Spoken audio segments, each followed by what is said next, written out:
साथियों, आज के इस वीडियो में मार्च 2026 महीने का संपूर्ण करेंट अफेयर्स देखेंगे। मंथली करेंट अफेयर्स का ये सेशन रहने वाला है जिसमें टॉप 75 क्वेश्चंस आपको करवाएंगे। और साथियों, ये जो क्वेश्चंस हैं ये बहुत ही इंपॉर्टेंट और सिलेक्टेड क्वेश्चंस मैं लेकर आया हूँ। इससे बाहर इस महीने से क्वेश्चंस ना के बराबर आपके पेपर में पूछे जाएंगे, क्योंकि सारे वो इंपॉर्टेंट क्वेश्चंस मैंने इस वीडियो में ऐड कर दिया है। तो आज के इस वीडियो को कंप्लीट देख लेना है। नमस्कार दोस्तों, मेरा नाम है सुभाष राज और स्वागत है आप सभी साथियों का एक स्मार्ट स्टडी 2.0 यूट्यूब चैनल पर। तो चलिए, मार्च 2026 के पूरे महीने के जो इम्पोर्टेंट करेंट अफेयर्स हैं उसको इस वीडियो में आज डिस्कस करते हैं, देखते हैं क्वेश्चंस। सभी से रिक्वेस्ट रहेगा, क्लास को लाइक और शेयर जरूर करिएगा। और देखिए, अगर आप में से कोई भी साथी नए हैं जरूर चैनल को सब्सक्राइब करके बेल आइकन को ऑन कर लेना। भाई, पहला सवाल है, मार्च 2026 में आयोजित नेपाल के आम चुनाव में बड़ी जीत हासिल करने वाली राष्ट्रीय स्वतंत्र पार्टी के नेता कौन हैं? तो देखिए, करेक्ट होगा ऑप्शन नंबर सी, बालेन शाह। बालेन शाह या बालेंद्र शाह भी आप इनको कह सकते हैं। ये रहा इनका फोटो, जो कि अभी नेपाल के नए प्रधानमंत्री बने हैं और ये नेपाल के सबसे युवा प्रधानमंत्री भी बने हैं। तो option number C correct answer होगा। अगला सवाल है, 5 मार्च 2026 को तेलंगाना का राज्यपाल किसे नियुक्त किया गया है? 5 मार्च 2026 को तेलंगाना का नया राज्यपाल अभी किनको नियुक्त किया गया है? देखिए, ऑप्शन नंबर बी राइट है, शिव प्रताप शुक्ला जी को। ये जो फोटो आप देख पा रहे हैं, इनका नाम है शिव प्रताप शुक्ला, जिनको अभी साथियों तेलंगाना का नया राज्यपाल नियुक्त किया गया है। अगला सवाल है, मार्च 2026 में महाराष्ट्र का राज्यपाल किसे नियुक्त किया गया? तो मार्च 2026 में महाराष्ट्र राज्य का नया राज्यपाल अभी किनको नियुक्त किया गया है? ऑप्शन नंबर ए राइट है, जिष्णुदेव शर्मा जी को। Jishnu Dev Sharma, option number A correct answer होगा।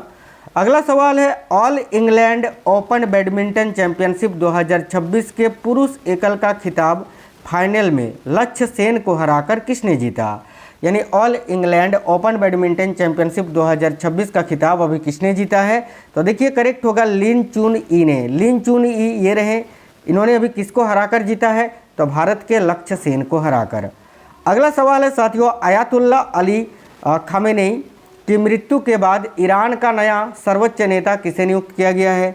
तो अयातुल्ला अली खामेनेई की मृत्यु के बाद ईरान का नया सर्वोच्च नेता जो है अभी मोजतबा खामेनेई को नियुक्त किया गया है। ये है Mojtaba Khamenei. Option number C correct answer है। क्लास सुपर फास्ट है, बहुत इंपॉर्टेंट ये सेशन है, आपको कंप्लीट देखना है। और देखिए, वीडियो के नीचे आप कमेंट बॉक्स में ये बता दीजिएगा कि नेक्स्ट टॉपिक जो है किस टॉपिक पर आपको क्लास चाहिए। संघ लोक सेवा आयोग यानी यूपीएससी ने 6 मार्च 2026 को सिविल सेवा परीक्षा 2025 का अंतिम परिणाम घोषित किया। ऑल इंडिया रैंक यानी ईयर 1 किसने प्राप्त की? तो ऑल इंडिया रैंक अभी किसने प्राप्त किया था? तो अनुज अग्निहोत्री ने। ऑप्शन नंबर बी करेक्ट है, अनुज अग्निहोत्री। इतिहास में पहली बार 2025-26 की सर्दियों के दौरान कौन सा उच्च पर्वतीय दर्रा खुला रहा, जिससे लद्दाख और भारत के बाकी हिस्सों के बीच संपर्क बना रहा? देखिए, राइट होगा, जोजिला पास इस बार खुला रहा था और इतिहास में पहली बार ये सर्दियों के दौरान खुला रहा, जोजिला दर्रा। अगला सवाल है, भारत के महत्वपूर्ण बुनियादी ढांचे की सुरक्षा के लिए केंद्रीय औद्योगिक सुरक्षा बल यानी CISF की स्थापना किस तिथि को की गई थी? देखिएगा, भारत के महत्वपूर्ण बुनियादी ढांचे की सुरक्षा के लिए केंद्रीय औद्योगिक सुरक्षा बल की स्थापना किस तिथि को की गई थी? तो देखिए, राइट होगा साथियों, ऑप्शन नंबर सी 10 मार्च 1969 को। 10 मार्च 1969 ऑप्शन नंबर सी आपका करेक्ट आंसर है। अगला सवाल है, ICC पुरुष T20 विश्व कप का खिताब फाइनल में न्यूजीलैंड को हराकर किस टीम ने जीता? सिंपल सा सवाल है भाई, भारतीय क्रिकेट टीम ने जीता है न्यूजीलैंड को हराकर अभी T20 वर्ल्ड कप 2026 का खिताब। अगला सवाल है, स्वदेशी एयर ड्रॉपेबल कंटेनर यानी ADC 150 जिसका परीक्षण 2026 में DRDO और इंडियन नेवी द्वारा किया गया, अधिकतम कितने किलोग्राम तक का पेलोड पहुंचाने के लिए डिज़ाइन किया गया है? करेक्ट होगा 150 kg तक का, यानी राइट आंसर है ऑप्शन नंबर बी। मार्च 2026 में भारत और सेशेल्स के बीच आयोजित संयुक्त सैन्य अभ्यास के 11वें संस्करण का नाम क्या है? तो अभी मार्च 2026 में भारत और सेशेल्स के बीच जो संयुक्त सैन्य अभ्यास आयोजित किया गया, ठीक है, वो कौन सा अभ्यास था? तो देखिए, करेक्ट होगा ऑप्शन नंबर ए, एक्सरसाइज लामितिये। और याद रखना, इसका अभी 11वां संस्करण था जो कि आयोजित किया गया भाई। World para athletics grand prix 2026 का आयोजन 11 से 13 मार्च 2026 तक कहाँ किया गया? द वर्ल्ड पारा एथलेटिक्स ग्रांड प्रिक्स 2026 का आयोजन 11 से 13 मार्च 2026 तक कहाँ किया गया? देखिएगा, बहुत ही अच्छा सवाल है। करेक्ट आंसर क्या हो जाएगा? तो option number B, new Delhi में। न्यू दिल्ली करेक्ट आंसर होगा, ऑप्शन नंबर बी। नई दिल्ली के जवाहरलाल नेहरू स्टेडियम में इसका आयोजन किया गया। इस प्रतियोगिता में 8 देशों के 257 से अधिक पैरा एथलीटों ने भाग लिया था। मार्च 2026 के दौरान भारत में घरेलू एलपीजी सिलेंडरों की कमी मुख्यतः किस कारण से हुई थी? देखिए, अभी मार्च 2026 के दौरान भारत में घरेलू एलपीजी सिलेंडरों की कमी हुई, मुख्यतः किस कारण से हुई थी? तो स्टेट ऑफ होमरूज के बंद होने से आयात बाधित होने के कारण। ठीक है। 2026 के board of control for cricket in India यानी बीसीसीआई वार्षिक पुरस्कारों में क्रिकेटर ऑफ द ईयर किसको नामित किया गया? तो देखिए, करेक्ट होगा भारत के शुभमन गिल को। ऑप्शन नंबर सी राइट है, शुभमन गिल। अगला सवाल है, गवर्नमेंट ऑफ इंडिया द्वारा लॉन्च किया गया भाषिनी। ठीक है, भाषिनी क्या है? भाषिनी यानी भाषा इंटरफेस फॉर इंडिया। तो देखिए, भाषिनी क्या है भाई? देखिए, ऑप्शन नंबर बी, भाषण और टेक्स्ट सेवाओं के लिए एआई संचालित बहुभाषी भाषा तकनीकी प्लेटफॉर्म है ये। तो option number B right answer होगा। मार्च 2026 में भारत ने पहली बार जीआई टैग वाला जोहा चावल यूके और इटली को किस राज्य से निर्यात किया? तो ये जो जोहा चावल है ये असम का ही है जिसको जीआई टैग दिया गया है और ये अभी इटली और यूके को निर्यात किया गया। तो करेक्ट होगा असम से। अगला सवाल है, दुनिया का सबसे बड़ा सैन्य गठबंधन कौन सा संगठन है जिसकी स्थापना 1949 में हुई और मार्च 2024 में स्वीडन के शामिल होने के बाद इसके सदस्य देश 32 हो गए थे? तो याद रखना, NATO, North Atlantic Treaty Organization. Option number B correct answer होगा, नाटो। होमरूज जल संधि जो वैश्विक तेल व्यापार का लगभग 20% प्रतिदिन संभालता है और मार्च 2026 में ईरान द्वारा बंद किए जाने के कारण चर्चा में रहा, किन दो देशों के बीच ये स्थित है? तो राइट होगा, ईरान और ओमान के बीच। ऑप्शन नंबर बी राइट है, ईरान और ओमान। निम्नलिखित में से किस लेखक को हिंदी संस्मरण जीते जी इलाहाबाद के लिए साहित्य अकेडमी पुरस्कार 2025 मिला है?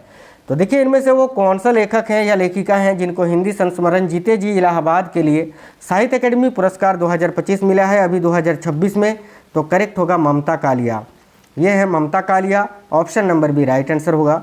अप्रैल 2026 में निर्धारित विधानसभा चुनाव निम्नलिखित में से किन राज्यों और केंद्र शासित प्रदेश में होंगे? देखिए, अभी अप्रैल 2026 में जो विधानसभा चुनाव होने वाले हैं वो एक तो आपका पश्चिम बंगाल में होगा, तमिलनाडु में होगा, केरल में होगा, असम में होगा और पुडुचेरी में होगा। ऑप्शन नंबर ए करेक्ट है। मार्च 2026 में स्वीकृत भारत औद्योगिक विकास योजना भव्या का उद्देश्य भारत में किस प्रकार के औद्योगिक अवसंरचना का विकास करना है? तो option number B, plug and play औद्योगिक पार्क का विकास करना। ऑप्शन नंबर बी करेक्ट है। 98वें एकेडमी अवार्ड ऑस्कर 2026 में मार्च 2026 में आयोजित समारोह में किस फिल्म ने बेस्ट पिक्चर का पुरस्कार जीता है? तो option number C, one battle after another movie ने। अगला सवाल है, एशिया का सबसे बड़ा tulip garden Indira Gandhi memorial tulip garden है जो मार्च 2026 में श्रीनगर में खुला। आपको बताना है किस प्रसिद्ध झील के पास ये स्थित है?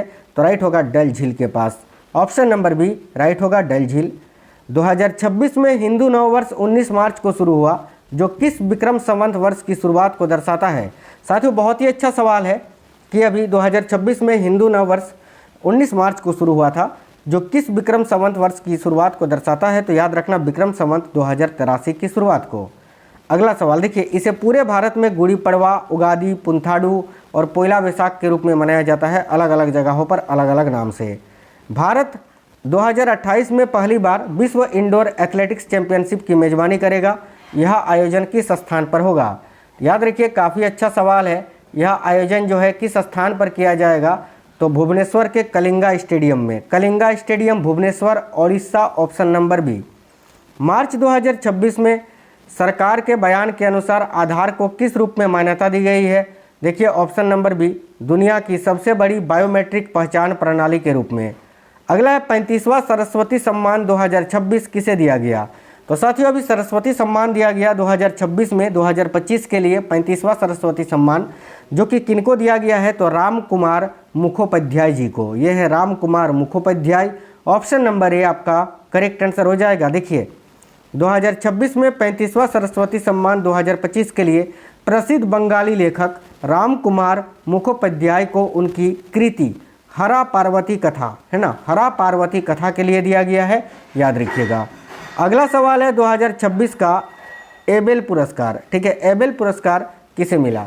तो एबेल पुरस्कार गणित के क्षेत्र में दिया जाता है और 2026 में अभी देखिए फाल्टिंग्स को मिला है, यानी ऑप्शन नंबर बी इस क्वेश्चन का करेक्ट आंसर हो जाएगा। देखिए 2026 का प्रतिष्ठित एबेल पुरस्कार जो है जर्मन गणितज्ञ देखिए माफ करना गड फाल्टिंग्स को दिया गया है या प्रदान करने की घोषणा की गई है, याद रखना। अगला सवाल है फरवरी 2026 में अयातुल्ला अली खामनेई की हत्या किस दो देशों के द्वारा किए गए संयुक्त सैन्य अभ्यास में हुई? तो राइट होगा संयुक्त राज्य अमेरिका और इजराइल के संयुक्त अभियान में। ऑप्शन नंबर सी करेक्ट है।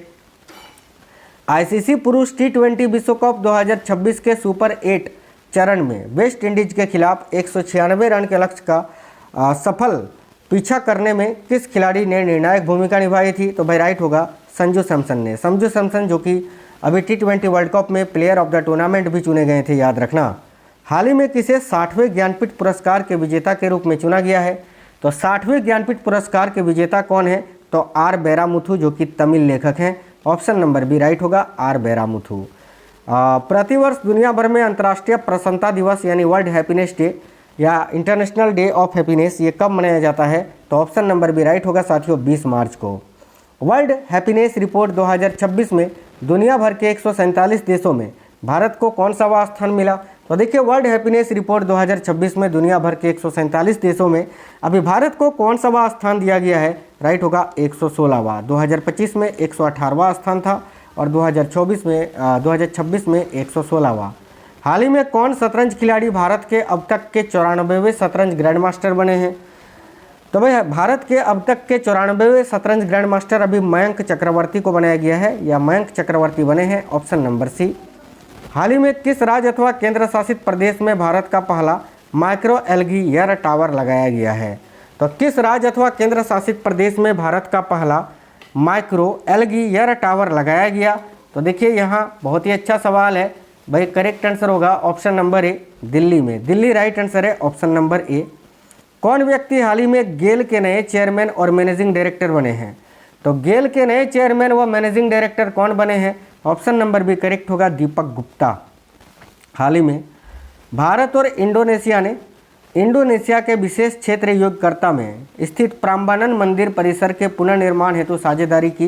प्राम्बानन मंदिर किसके प्रति समर्पित है? तो हिंदू त्रिमूर्ति के प्रति, है ना। त्रिमूर्ति में शिव, विष्णु और ब्रह्मा जी आते हैं संयुक्त रूप से। हाल ही में भारतीय नौसेना ने P-81 विमान को सी ड्रैगन अभ्यास में भाग लेने हेतु तैनात किया। यह अभ्यास निम्नलिखित में से किस देश के नेतृत्व में आयोजित किया जाता है? भाई ऑप्शन नंबर भी करेक्ट होगा संयुक्त राज्य अमेरिका के नेतृत्व में। हाल ही में 98वें एकेडमी पुरस्कार यानी ऑस्कर 2026 में हैमनेट फिल्म के लिए सर्वश्रेष्ठ अभिनेत्री का पुरस्कार किसे मिला है? ऑप्शन नंबर ए करेक्ट है जैसी बकली को। आगे देखिए हाल ही में सुजलगांव आईडी नामक एक विशिष्ट डिजिटल पहचान प्रणाली प्रारंभ की गई। यह पहल निम्नलिखित में से किस मंत्रालय के द्वारा शुरू की गई है? देखिए यहाँ करेक्ट आंसर क्या हो जाएगा? ऑप्शन नंबर बी जल शक्ति मंत्रालय के द्वारा।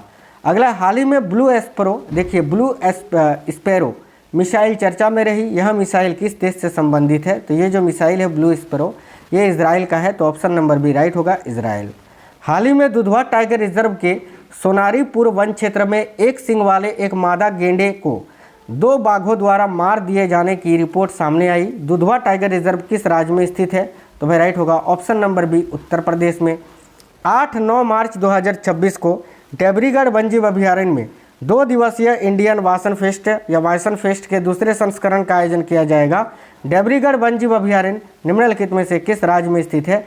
ऑप्शन नंबर ए राइट होगा साथियों डेब्रीगढ़ वन्यजीव अभयारण्य ये आपका उड़ीसा में है। हाल ही में केंद्र सरकार ने कुछ जिलों को लीगेसी थ्रस्ट टेरिटरी के रूप में नामित किया है। ये क्षेत्र निम्नलिखित में से किस आंतरिक सुरक्षा चुनौती से संबंधित है? तो देखिए यहाँ करेक्ट आंसर होगा वामपंथी उग्रवादी से। वामपंथी उग्रवाद ऑप्शन नंबर सी करेक्ट है। हाल ही में नीति आयोग के अंतर्गत अटल नवाचार मिशन ने नवाचार और उद्यमिता को बढ़ावा देने के लिए पूर्वोत्तर के किस राज्य में पहला राज्य नवाचार मिशन प्रारंभ किया? तो देखिए यहाँ करेक्ट आंसर होगा साथियों आपका त्रिपुरा में। त्रिपुरा हाल ही में दिव्यांगजनों की उपलब्धियों और प्रतिभाओं का उत्सव मनाने तथा समावेशन को बढ़ावा देने के लिए राष्ट्रपति भवन में पर्पल फेस्ट का आयोजन किया गया। पर्पल फेस्ट का आयोजन निम्नलिखित में से किस मंत्रालय के द्वारा किया जाता है? देखिए, पर्पल फेस्ट का आयोजन ये सामाजिक न्याय एवं अधिकारिता मंत्रालय के द्वारा किया जाता है। हाल ही में प्रोजेक्ट ग्रेट इंडियन बस्टर्ड ने अपने कैप्टिव ब्रीडिंग प्रोग्राम के चौथे वर्ष में प्रवेश कर लिया। ग्रेट इंडियन बस्टर्ड मुख्यतः निम्नलिखित में से किस पारितंत्र से संबंधित है? तो भाई देखिए, करेक्ट होगा ऑप्शन नंबर डी, घास भूमि पारितंत्र से। कौन सा संगठन हाल ही में एक ही वित्तीय वर्ष में 50 मिलियन टन लौह अयस्क का उत्पादन करने वाला भारत का पहला खनन उपक्रम बन गया है? तो साथियों, ऑप्शन नंबर बी, NMDC यानी national mineral development corporation limited. हाल ही में लोकसभा ने 2025-26 के लिए अनुपूरक अनुदान मांगों को स्वीकृति दी तथा आर्थिक स्थिरीकरण कोष को एक राजकोषीय बफर के रूप में प्रस्तुत किया गया। अनुपूरक अनुदान मांगों का उल्लेख भारतीय संविधान के किस अनुच्छेद में है? देखिए, राइट होगा अनुच्छेद 115 में। अगला, निम्नलिखित में से कौन सा कथन है जो जनगणना 2027 के बारे में सही है? ए में लिखा है यह 1 अप्रैल 2026 से शुरू हुई, बिल्कुल सही है। यह भारत की 16वीं जनगणना है, ये भी सही है। नागरिक ऑनलाइन पोर्टल के माध्यम से स्वयं जानकारी भर सकते हैं, ये भी सही है। यानी ऑप्शन नंबर डी 1, 2 और 3 तीनों ही सही है भाई। तेजस्विन शंकर ने मार्च 2026 में टेक्सास USA में आयोजित किस प्रतियोगिता को जीतकर अपने डेकाथलन सीजन की शुरुआत की? तो राइट आंसर होगा ऑप्शन नंबर बी, डेविड नोबेल रिलेस, ठीक है, सीजन की शुरुआत की, याद रखना। ऑप्शन नंबर बी करेक्ट होगा। नोएडा इंटरनेशनल एयरपोर्ट फेज 1 का उद्घाटन मार्च 2026 में किया गया। यह उत्तर प्रदेश के किस जिले में स्थित है? तो राइट होगा गौतम बुद्ध नगर में। अगला सवाल है IPL 2026 में, ठीक है, IPL 2026 जो 28 मार्च से शुरू हुआ 31 मई 2026 तक चलेगा। इस सीजन में कुल कितनी टीमें भाग ले रही हैं? तो 10 टीमें, जो कि 74 मैचों में खेले जाएंगे भाई। अगला सवाल है आर्थिक सहयोग एवं विकास संगठन के अंतरिम आर्थिक परिदृश्य मार्च 2026 के अनुसार निम्नलिखित में से कौन सा देश वित्त वर्ष 2025-26 में सबसे तेजी से बढ़ने वाली प्रमुख अर्थव्यवस्था होने का अनुमान है तथा उसकी विकास दर क्या है? तो इंडिया, और विकास दर है 7.6%। निम्नलिखित में से किसे मार्च 2026 में नेपाल के प्रधानमंत्री के रूप में शपथ दिलाई गई, जो देश के सबसे युवा निर्वाचित प्रधानमंत्री बने? तो भाई Balendra Shah, option number C correct होगा। 24 मार्च 2025 को प्रधानमंत्री नरेंद्र मोदी ने पश्चिम एशिया संघर्ष के दीर्घकालिक प्रभाव से निपटने के लिए 7 सशक्त समूहों के गठन की घोषणा की। यह समूह मुख्य रूप से किन क्षेत्रों पर ध्यान देंगे? ये 2026 पढ़ना, 24 मार्च 2026। तो ऑप्शन नंबर बी, ईंधन, उर्वरक, गैस आपूर्ति श्रृंखला और मुद्रास्फीति। अगला सवाल है 24 मार्च 2026 को भारत का कौन सा राज्य समान नागरिक संहिता विधेयक पारित करने वाला दूसरा राज्य बना? तो देखिए, करेक्ट होगा गुजरात। पहला राज्य साथियों उत्तराखंड, ये भी आप याद रखेंगे। समान नागरिक संहिता को लागू करने वाला पहला राज्य उत्तराखंड। विश्व क्षय रोग दिवस जो हर वर्ष 24 मार्च को मनाया जाता है, क्षय रोग यानी टीबी के जीवाणु की खोज किस वैज्ञानिक द्वारा किए जाने की स्मृति में मनाया जाता है? तो Robert Koch, option number B. संविधान 106वां संशोधन अधिनियम 2023, जिसे महिला आरक्षण अधिनियम के नाम से भी जाना जाता है, अभी बहुत ही ज़्यादा ये चर्चा में था। आपको बताना है कि लोकसभा, राज्य विधानसभाओं में महिलाओं के लिए कितने प्रतिशत सीटों के आरक्षण का प्रावधान करता है? ऑप्शन नंबर सी 33%। 22 मार्च 2026 को प्रधानमंत्री नरेंद्र मोदी भारत में निर्वाचित सरकार के सबसे लंबे समय तक सेवा देने वाले प्रमुख बने। उन्होंने किस पूर्व नेता का रिकॉर्ड तोड़ा है? करेक्ट होगा पवन कुमार चामलिंग का, जो कि सिक्किम के मुख्यमंत्री थे। पारसी नववर्ष, जो देखिए पारसी नववर्ष जिसको नवरोज के नाम से जानते हैं, जो 21 मार्च 2026 को मनाया गया, किस कैलेंडर वर्ष की शुरुआत को दर्शाता है? ऑप्शन नंबर सी, ईरानी कैलेंडर या पर्शियन कैलेंडर की शुरुआत को। आयकर नियम 2026 के अंतर्गत मानकीकृत सूत्र आधारित मूल्यांकन और उचित बाजार मूल्य नियम निम्नलिखित में से किसके कराधान के लिए निर्धारित किए गए हैं? भाई काफ़ी अच्छा सवाल है। देखिए, करेक्ट आंसर इस क्वेश्चन के लिए आपका ऑप्शन नंबर बी हो जाएगा, सूचीबद्ध और असूचीबद्ध शेयर विदेशी संस्थाएं और साझेदारी हित के लिए। अगला सवाल है ईद उल फितर किस इस्लामी महीने की शुरुआत को दर्शाता है? ऑप्शन नंबर सी करेक्ट होगा शव्वाल। ग्लोबल टेररिज्म इंडेक्स 2026 में आतंकवाद से प्रभावित देशों की सूची में भारत को कौन सा स्थान मिला? तो ऑप्शन नंबर भी राइट होगा साथियों, 13वां स्थान। प्रतिवर्ष पूरे भारत में 3 बहादुर क्रांतिकारियों भगत सिंह, सुखदेव और राजगुरु के बलिदान पर शहीद दिवस किस तारीख को मनाया जाता है? ऑप्शन नंबर ए राइट है, 23 मार्च को। हाल ही में भूमिका श्रेष्ठा ये हैं भारत के किस पड़ोसी देश की प्रथम ट्रांसजेंडर महिला सांसद बनी है? देखिए राइट होगा नेपाल की, नेपाल करेक्ट आएगा, ऑप्शन नंबर बी। देखिए हाल ही में भारतीय वायुसेना ने अपने MiG-29 लड़ाकू विमानों को आसराम मिसाइल से लैस करने का निर्णय लिया है। ASRAAM को निम्नलिखित में से किस रूप में सबसे उपयुक्त रूप से वर्णित किया जा सकता है? तो ये जो मिसाइल है साथियों याद रखना, ये किस प्रकार का मिसाइल है? तो ऑप्शन नंबर बी, कम दूरी की हवा से हवा में मार करने वाली मिसाइल। हाल ही में लद्दाख के जोजिला दर्रे में हिमस्खलन की घटना सामने आई। जोजिला दर्रा निम्नलिखित में से किस पर्वत श्रृंखला में स्थित है? तो देखिए करेक्ट होगा जास्कर श्रृंखला में, ऑप्शन नंबर डी। हाल ही में आवधिक श्रम बल सर्वेक्षण वार्षिक रिपोर्ट 2025 जारी की गई। देखिए PLFS का संचालन निम्नलिखित में से कौन सा संगठन करता है? तो राइट आंसर होगा राष्ट्रीय सांख्यिकी कार्यालय यानी NSO। आगे देखिए हाल ही में सरकारी कर्मचारियों के लिए डिजिटल होम लोन सुविधा प्रदान करने हेतु गृह सुगम पोर्टल, ठीक है, गृह सुगम पोर्टल लॉन्च किया गया। गृह सुगम पोर्टल निम्नलिखित में से किस संस्था द्वारा लॉन्च किया गया है? तो option number D, national housing bank के द्वारा। हाल ही में अमराबाद टाइगर रिजर्व वन्यजीव संरक्षण के लिए आदिवासी परिवारों के पुनर्वास प्रयासों के कारण चर्चा में रहा। यह टाइगर रिजर्व किस पर्वत श्रृंखला में स्थित है? ऑप्शन नंबर सी करेक्ट होगा, नल्ला माला पर्वत श्रृंखला में। आगे देखिए हाल ही में रिफॉर्म एक्सप्रेस पहल के अंतर्गत 5 नए सुधारों की घोषणा की गई। रिफॉर्म एक्सप्रेस पहल किस मंत्रालय द्वारा संचालित है? ऑप्शन नंबर बी राइट होगा साथियों, रेल मंत्रालय के द्वारा। हाल ही में भारतीय वायुसेना ने वायुबान परियोजना की शुरुआत की। वायुबान प्रणाली को निम्नलिखित में से किस रूप में सर्वोत्तम वर्णित किया जा सकता है? तो ऑप्शन नंबर ए, देखिए हेलीकॉप्टर से प्रक्षेपित स्वायत्त ड्रोन प्रणाली, ऑप्शन नंबर ए यहाँ आपका करेक्ट आंसर हो जाएगा। हाल ही में सर्वोच्च न्यायालय ने पुनः स्पष्ट किया कि अनुसूचित जाति यानी SC का दर्जा कुछ विशेष धर्मों तक ही सीमित है। वर्तमान में SC का दर्जा किन धर्मों के व्यक्तियों को दिया जाता है? तो ऑप्शन नंबर ए, हिंदू धर्म, सिख धर्म और बौद्ध धर्म के व्यक्तियों को।